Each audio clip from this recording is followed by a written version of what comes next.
Salut les bladers, on espère que vous allez bien. Dans cette vidéo, on va vous parler de tous les stadiums des deux marques de Beyblade X, Hasbro et Takara Tomy, pour vous aider à voir quel stadium serait les mieux pour vous et aussi vous partager une petite astuce concernant le double extreme stadium de Takara Tomy. Pour commencer, on va vous parler rapidement du stadium entrée de gamme de Hasbro, le fameux bac vert. Il a une X-Line, 3 overzones et une Extreme Zone qu'on reconnaît par le petit rebord qui la protège. La Extreme Line ne fait que rediriger les toupies, elle ne les fait pas réellement accélérer. L'arène est cernée de poches de sortie donc vous verrez pas mal de chaos, mais vous verrez aussi des éjections par-dessus les murs du stadium. Dans l'ensemble, on a quelque chose qui ressemble à Beyblade X, mais on n'a pas la richesse et la profondeur de gameplay que vous trouverez avec d'autres arènes. De tous les stadiums Beyblade X qui existent actuellement, c'est le moins cher, mais il n'a que peu d'intérêt, car le stadium standard Hasbro n'est pas beaucoup plus cher pour voir qu'il est fourni avec deux toupies. Ce bac vert est généralement vendu entre 10 et 15 euros. Le stadium standard Hasbro vendu avec Dagger Dran et Tusk Mammoth tombe parfois à 30 euros. Vous trouverez les liens de toutes les arènes dont on va parler dans cette vidéo juste en dessous dans la description. Ce bac, on vous le déconseille aussi pour des enfants qui joueraient sans la surveillance d'adultes à cause des éjections fréquentes par-dessus les rebords, car les toupies peuvent sortir avec pas mal de vitesse. Si vous avez vraiment des choix limités et que vous ne pouvez que vous procurer ce stadium, on vous conseillera de garder la position recommandée avec un genou à terre pour éviter de vous faire mal. On reste chez Hasbro et là on a quelque chose de plus intéressant, le stadium Clash & Carry. Il est fait pour être plié et déplié pour pouvoir le transporter facilement grâce à sa poignée ou même gagner de la place. Le stadium en lui-même n'est pas très représentatif du jeu, mais au moins l'idée est ingénieuse et il est facile à utiliser. C'est à la montée et démonter tout seul sans manuel, c'est très intuitif et ça a l'air de plutôt bien tenir. La surface de jeu est différente des stadiums habituels, là on a du plastique rigide, mais au moins on a une Extreme Line qui permet aux toupies de faire des petites accélérations et ça c'est quand même le gimmick de la génération Beyblade X. Côté gameplay, on n'a pas la profondeur du stadium standard, on n'a pas une vraie Extreme Zone, on a juste des poches de sortie aux quatre coins de l'arène. Deux d'entre elles font office d'Extreme Zone pour les sorties à 3 points, deux autres font office d'Overzone pour les sorties à 2 points. Les toupies peuvent s'échapper par-dessus les murs du stadium, mais c'est quand même beaucoup moins fréquent qu'avec le bac vert. Pour résumer, ce n'est pas avec cette arène qu'on vous conseillerait de découvrir Beyblade parce que le gameplay, là encore, ne reflète pas toute la richesse du jeu. Par contre, si vous cherchez une solution pour amener un stadium en vacances ou aller jouer dehors avec moins de crainte de l'endommager, là, il peut être intéressant. Si vous êtes plus à la recherche d'un stadium pour jouer régulièrement à la maison, au vu de son prix, ce n'est pas celui-là qu'on vous recommandera.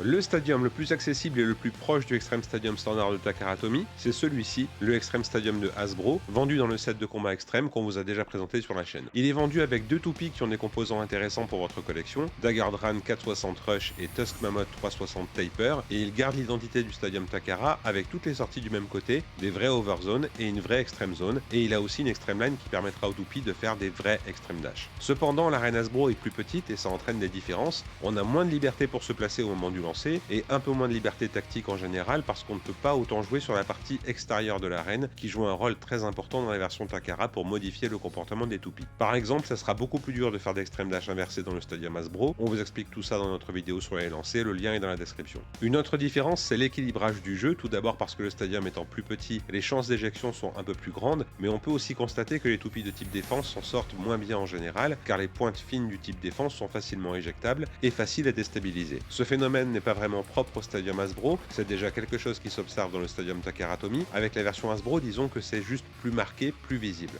Dans l'ensemble, la taille réduite fait aussi qu'on a plus de collisions entre les toupies, c'est ça aussi qui explique la déstabilisation des toupies équipées de bits de type défense, et ça donne des battles plus expéditives, plus courtes, alors que celles du stadium Takara Tomy vont être généralement plus longues parce qu'on a plus d'espace.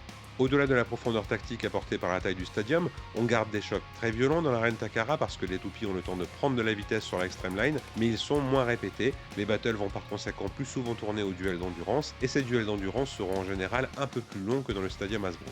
Ceci étant dit, le set de combat extrême reste quoi qu'il arrive l'option la plus accessible en Occident, et en plus il est parfaitement sécurisé pour les petits, les toupies ont très peu de chances de s'échapper, que ce soit par les poches de sortie ou par-dessus le toit du stadium. Le bémol au niveau de la qualité, ce sera les entry launchers qui sont fournis avec, ils sont vraiment tout petits et peuvent rendre la prise en main difficile même pour des enfants, mais le set Hasbro reste un excellent choix pour découvrir Beyblade ou jouer régulièrement sans investir sur la version Takara qui sera plus chère. Chez Takara Tomy, on trouve le Extreme Stadium vendu à l'unité ou dans différents sets avec des toupies, dans différents thèmes couleurs. Donc si vous avez envie de partir sur les arènes Takara, choisissez-la en fonction des toupies livrées avec. Généralement, les joueurs prennent plutôt soit le UX04 avec Dranbuster et Wizard Rod, soit le CX04 avec Dran Brave et Perseus Dark si vous préférez les toupies de la Custom Line. Dans ces deux sets, vous aurez des Winder Launchers, des lanceurs à crémaillère de très bonne qualité mais qui s'usent et cassent avec le temps. Vous pouvez trouver ces stadiums Takara Tomy chez notre sponsor Beyblade Shop, on met un lien en description avec 10% de réduction pour nos abonnés. On passe au Wild Extreme Stadium, uniquement disponible chez Takara Tomy. Pour une partie de la communauté Beyblade, les stadiums A3 sont devenus de vulgaires outils de tri pour la compétition, juste fait pour éliminer plus de joueurs plus vite, parce que c'est un peu comme ça qu'ils sont utilisés dans les tournois au Japon. Pourtant, les stadiums A3 peuvent être absolument géniaux quand on a la chance de jouer à 3 joueurs. Takara a réussi à garder le gimmick de la génération avec la Extreme Line, une répartition des poches de sortie et un design qui rendent tous les types de toupies intéressants. On peut zoner sur les parties extérieures avec des bits de type défense, on peut rentrer dans le tas avec des bits de type attaque. Aucune manche ne se ressemble et nous en tout cas on ne s'en lasse pas. Le Wild Extreme Stadium a d'ailleurs des règles de jeu spéciales, on vous les explique dans notre vidéo qui lui est consacrée, on vous met le lien dans la description. Attention, si vous ne pouvez pas jouer à 3, il sera beaucoup moins intéressant. Il est tout simplement trop grand pour des parties à 2 joueurs, vous aurez moins de collisions entre les toupies et les matchs seront moins palpitants. Dans le cas de parties à 2 joueurs, la zone de jeu plus grande va désavantager les toupies de type attaque et avantager les toupies de type endurance. Si vous avez la possibilité de jouer à 3 régulièrement, vous pouvez vous le prendre sans vous poser de questions, c'est un stadium qu'on trouve vraiment génial. C'est évidemment bizarre de parler de stadium à gimmick dans Beyblade X car les Extreme Stadium ont déjà un gimmick à la base, mais pourtant Hasbro et Takara ont réussi à en ajouter d'autres. Pour l'instant on a la chance d'en avoir un facile d'accès en Hasbro et un chez Takara Tomy. On va d'abord parler du Drop Attack Battle Set de Hasbro, il est très proche en dimension du Extreme Stadium standard, mais la Extreme Line est inclinée, on a 2 poches de sortie supplémentaires en haut du stadium et on a une aire de combat séparée en 3 sections, une toute petite au centre, une un peu plus grande autour et une zone extérieure avec la Extreme Line inclinée qui va permettre aux toupies de prendre de la hauteur et de faire des extreme dash en étant surélevé. Une chose dont on se rend compte en l'essayant, c'est que les rebords des 2 zones centrales vont facilement bloquer les toupies, à tel point que des toupies de type attaque pourront faire des pseudo extreme dash sur les rebords, tandis que des toupies de type défense ou endurance pourront se retrouver coincées en plein milieu du stadium, les obligeant à s'entrechoquer et limitant aussi leur chance de pouvoir esquiver les extreme dash. Concernant le gimmick en lui-même, les toupies vont bien décoller au sommet du stadium pour faire un petit saut en plein centre. L'attaque en elle-même est parfois spectaculaire mais pas toujours efficace, parce qu'en réalité c'est la toupie qui décolle qui expose son ratchet et qui peut exploser.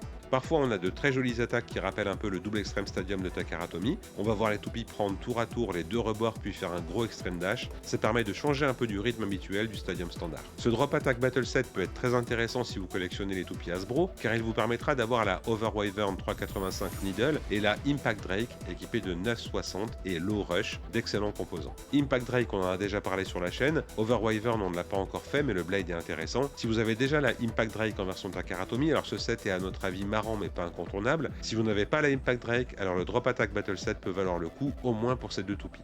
Chez Takara Tomy, on a le double Extreme Stadium qui est beaucoup plus intéressant qu'on ne pourrait le penser au premier coup d'œil. Comme son nom l'indique, vous avez une Extreme Line supplémentaire en plein milieu du stadium avec une plaque motorisée alimentée par des piles qui va descendre et remonter à intervalles réguliers.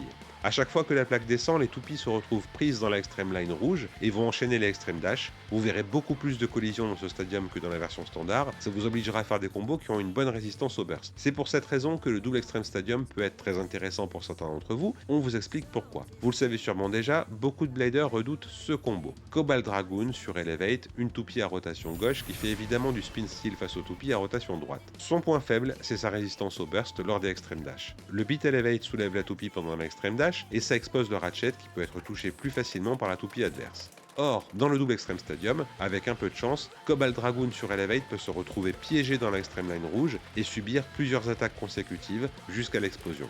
La Dragoon ne devient pas impuissante non plus dans ce stadium, mais ça peut être un moyen assez intéressant de rééquilibrer un peu le jeu sans se priver de certains composants. Pour les collectionneurs acharnés, il faut savoir que le stadium est vendu avec Bear Scratch 560 Flat, une toupie de type attaque, mais ces composants n'ont pas autant de valeur entre guillemets que ceux des toupies qu'on trouve avec les stadiums Hasbro. Par rapport au Drop Attack Battle Set, le double Extreme Stadium est à notre avis plus intéressant pour l'arène en elle-même, mais le Drop Attack Battle Set est peut-être plus intéressant pour ces toupies, mais ce n'est encore une fois que notre avis. En résumé, pour débuter, pour ne pas avoir de regrets, on vous conseillerait plutôt les stadiums standards de Hasbro et Takara Tomy, et si possible d'éviter le bac vert de Hasbro qui peut vous donner une mauvaise image du jeu. Si vous voyez que vous jouez régulièrement à Beyblade X dans le stadium Hasbro sur la durée, à notre avis ça peut être bien envisagé de prendre le stadium Takara Tomy plus tard dans votre aventure pour voir d'autres aspects de Beyblade X. Si vous êtes déjà équipé en stadium standard, les stadiums à gimmick sont excellents pour changer un peu, ça brise la monotonie et la lassitude que vous pourriez ressentir par moment, voire même casser certaines habitudes de la méta et du jeu compétitif. Les arènes comme le Wild Extreme Stadium et le double Extreme Stadium sont excellents pour ça, et même éventuellement le Drop Attack Battle Set de Hasbro, qui vous permettra en plus d'avoir de bonnes toupies. Après, les 2 stadiums restants sont beaucoup moins intéressants sur le plan de la jouabilité, mais le Clash and Carry a le mérite d'être pratique si vous voulez une arène facile à transporter pour les vacances ou autre, et le bac vert pour nous ça serait vraiment en dernier recours si vous n'avez pas d'autres possibilités. Si vous souhaitez aider la chaîne, toutes les arènes Takaratomi sont disponibles chez notre sponsor Beyblade Shop, vous avez le lien dans la description avec 10% de réduction sur l'ensemble de la boutique. On tient vraiment à vous remercier pour le cap des 3500 abonnements, on essaye de faire le tirage de la Scorpio Spear au plus vite. Comme d'habitude, on espère que cette vidéo vous a plu, si c'est le cas pensez à vous abonner, laissez un like, on vous dit un grand merci pour avoir regardé cette vidéo. Avec un